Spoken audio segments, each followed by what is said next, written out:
This is the Ms.FitVegan Podcast, episode 564. My biggest wish is that everyone in the world that is currently suffering with a food addiction does the work to get to the other side. It is work. It's an addiction. It will be extremely uncomfortable in the beginning. You won't die from it. Like you can die from getting off drugs. You cannot die from getting off processed sugar and processed flour, right? But it will be very uncomfortable. But then once you do it, getting to the other side of an addiction will bring your life so much happiness. It will bring you so much confidence. And that is why I'm doing what I'm doing for the rest of my life, whether I get paid for it or not. If I have to work at Walmart so that I can continue to inspire people to get off processed foods and dead animal body parts, then I will do that. I will work at Walmart happily. Because this is it. This was why I was born. If I can get off of my food addiction, if I can break it, so can you. But you have to do the work. You cannot go to a fasting center.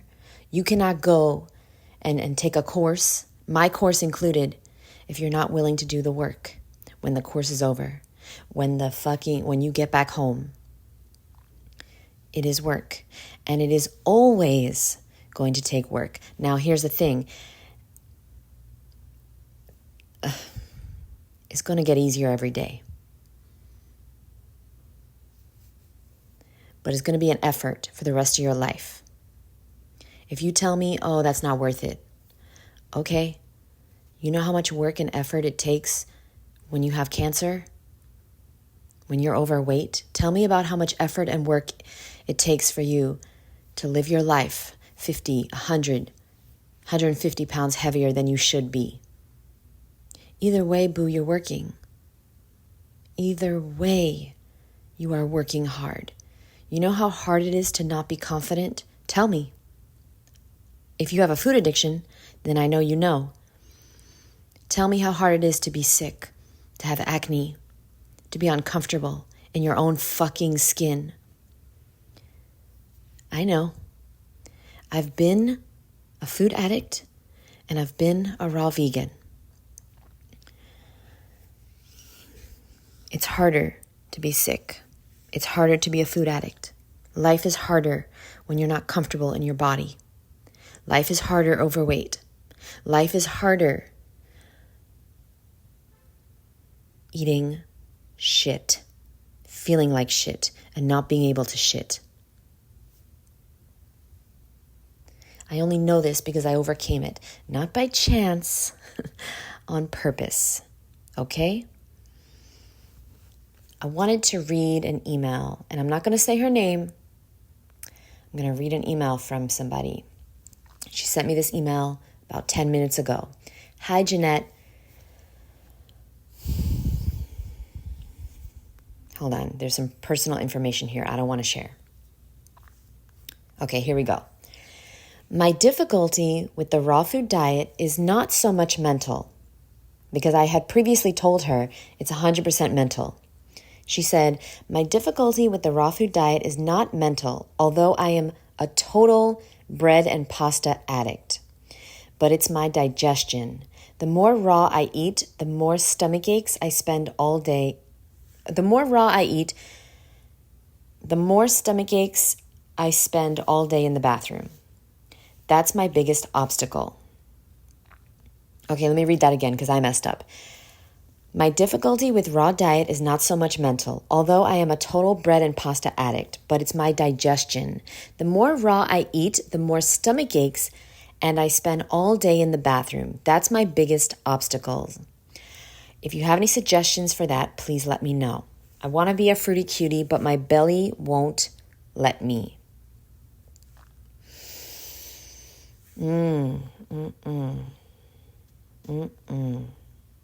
I responded to her, your problem is 100% mental.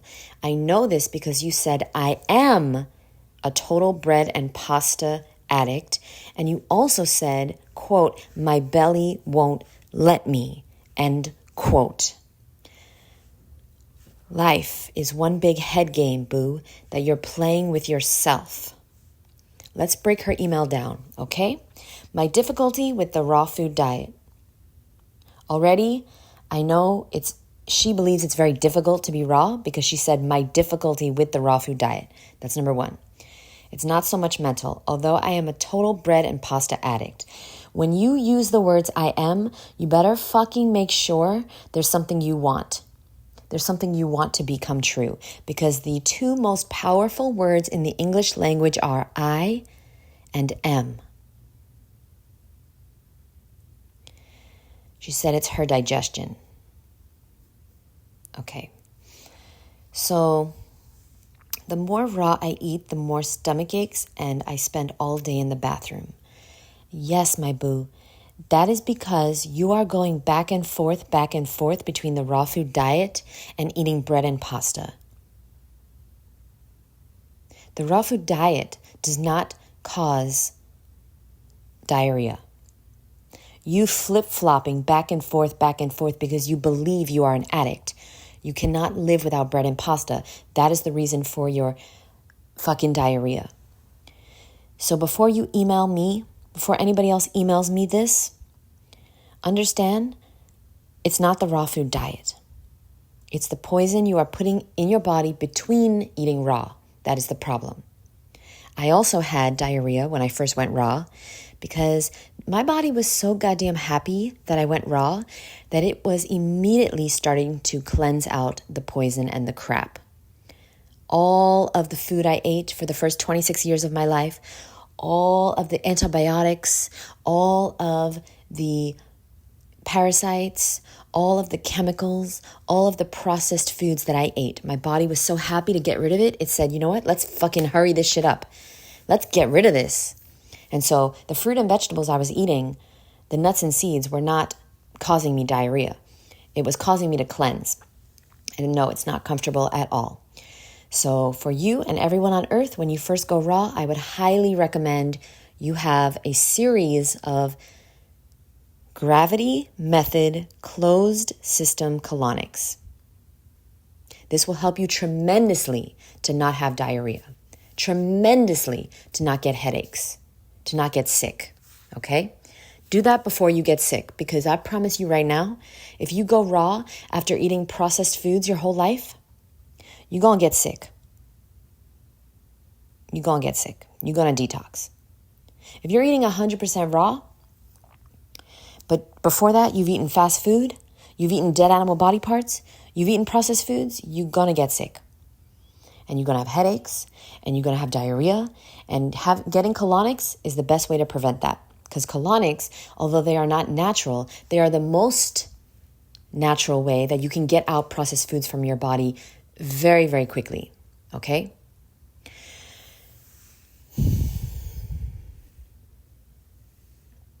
My suggestion to this woman is that she works on her physical as hard as she's going to work on her mental.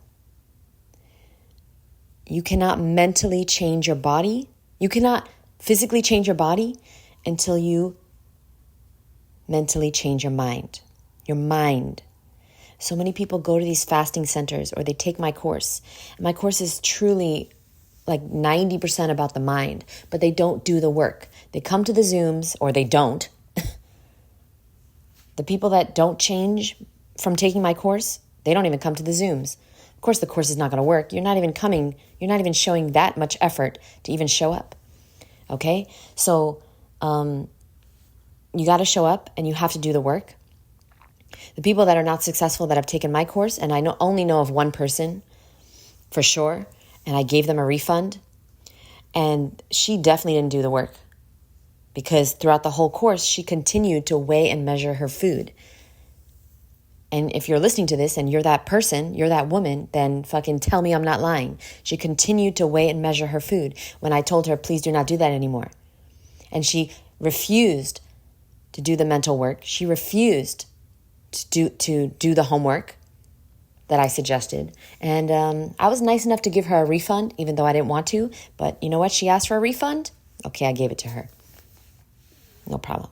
I don't even want you to say that you are an alumni from my course because you didn't do the work. So, of course, it's not going to work. Everything works if you do the work. And so this woman, I sent her my book for free. I asked her to please read it cover to cover. Get back to me with any questions. You're not going to be able to be raw if you are holding on to your identity as a bread and pasta addict. No, what I need you to do is I need you to start saying, I am in the process of being a healthy, raw vegan. And I also need you to do everything I outline in my book. Okay? So everyone, if you are struggling right now with an addiction to bread and pasta, get my book. Get my book. It's called Raw Vegan Excuses. It's going to help you. Or listen to the podcast every 563 episodes. But you got to take the steps. You got to take the action steps. And you got to stop identifying as a food addict. And you also have to just realize that this is a mental game. Okay? And this is the last thing I'm going to say. This is crucial. And a lot of people don't talk about this because they don't really want, a lot of the gurus out there. I'm not saying I'm a guru, but I'm in training. A lot of the raw vegan gurus out there, they don't really want you to break your addiction. Because if you do, how are they going to profit off you, boo? How are they going to sell you the next course, the next raw reset, the next juice cleanse program, membership? How are they going to sell you their next book? I pray to God, I pray every night that people get inspired and they don't need me anymore. Because I'm trying to reach the people that don't need me. And there are 8 billion people out there. And how many of them are addicted to processed foods? 99%. So I don't need repeat customers. I don't want repeat customers. If you don't have a food addiction and if you are 100% raw, don't buy my book. It's not going to help you. You don't need it. But if you are still addicted to food after you read my book and after you take my course, then I have failed you. I have failed you. And I'm embarrassed. And I don't want you to sign up I don't want you to buy the next book and take the next course because I'm embarrassed that I failed you. But the truth is that you also failed yourself because you probably didn't do the homework. You probably didn't show up for every Zoom. You didn't show up for every workout. You didn't do what it takes. And I don't allow people to take my course again, although I think I did allow one person because she asked really nicely. But many people have asked to retake the course, and I told her no. I told them no, because if you didn't do the work the first time, you're not going to do the work the second time.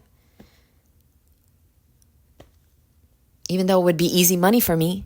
I don't have to sell you on the course. You're going to just pay me? Okay, great. But I don't want easy money. Money that comes easy leaves very quickly. And I'm not doing this for the money. I'm not joking. I'm not doing anything for the money. Yeah, I need it. We all fucking do. I'm doing it because if I don't do this, there's no reason for me to be here. There's no reason. I don't have kids. I don't have a family. I have friends and people that feel like family, yes, but I don't have anyone that's relying on me to feed them. I don't have anyone that's relying on me to pay their rent anymore. Okay? I was paying my mom's rent until the day she died. I was feeding my sister physically and financially until the day she died. I don't have responsibilities at the moment. Maybe in the future I will. I don't have other people relying on me besides the people that take my course. And they're not really relying on me. They signed up for my help and I'm here to help them and I'm here to serve them. but I don't have a reason to be here on earth besides what I'm fucking doing right now on this podcast. You understand me? So I don't have a reason to lie to you.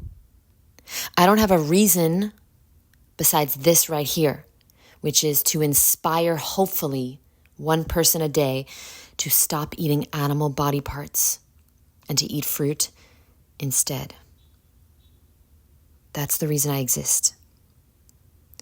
So some people, they're really nice to me and they comment or they message me and they say, wow, do you take naps? Do you sleep? I see you're so consistent on social media. Yeah, that's because what else am I going to do with my life?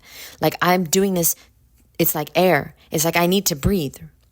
I need to share my message. I need to help someone every day, or else why did God leave me here and took my family? My family did not die in vain. I'm going to live out the truth because they cannot be here to do it. And my truth was not their truth, okay?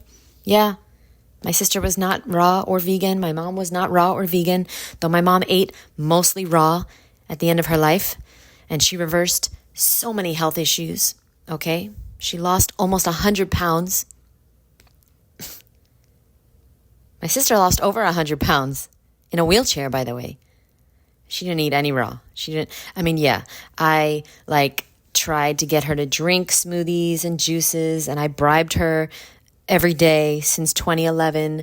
If you drink this celery juice, I'm going to give you this cupcake. But my sister never ate raw a day in her life. But what happened was I bought the food for the house and I refused to buy animal products as of 2011. So she automatically became mostly vegan, except for when they were eating stuff behind my back. She became mostly vegan, a junk food vegan. And just by becoming a junk food vegan, she lost over 100 pounds. She couldn't exercise. But that's the power of that. That's what's going on. When you're eating dead animal body parts, there's no hope for you. Okay? Even if you're in a wheelchair. But yeah, by default, she lost over 100 pounds, never went raw a day in her life. And this is how powerful it is, because when you go raw, it is unlimited, the amount of healing that is happening in your body. You will not believe it. You cannot flip-flop though, okay? The body doesn't like inconsistency. The body, it's like one of my mentors, Gil Jacobs, he said, flip-flopping on the raw food diet is like going from the penthouse to the outhouse. So the body gets very, very annoyed, upset, and confused, and you will have diarrhea, and you will have stomach aches. And you will have severe side effects because the body is like, bitch, can you please fucking stop? Like, we starting to eat fruit and vegetables, the food created for us by the Creator, and then you're giving us the poison that we were so fucking happy we are not eating no more. So I'm going to react even worse. Like, for example, if I eat, McDonald's French fries today, after being raw for 13 years, do you know the violent, horrific things that are going to happen to my body and inside my body because of that decision? Meanwhile, back in the day when I was 26 and I would eat French fries, I wouldn't have any reaction. Yes, I had acne. Yes, I was overweight. Yes, I felt like shit. Yes, I was tired all the time. Yes, I had migraine headaches, but I didn't get violently ill the way I would get violently ill today if I made that dumbass decision to go across the street. Because yes, I live across the street from a McDonald's. I actually can see the sign right now from my bedroom. I see the M from my bedroom. So if I were dumb enough to do that again, because I had a craving for a French fry, then I would get exactly what I deserved. And you are getting exactly what you deserve. You want to give into these cravings? You want to not learn how to be healthy? Then you're going to get the side effects of that. Oh, I once read a great quote. It said, the person who can read, there is no difference between the person who can read and the person who won't. Oof. Let that sink in for a second.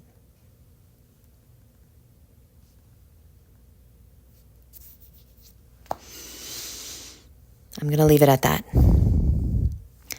I love you. I appreciate you.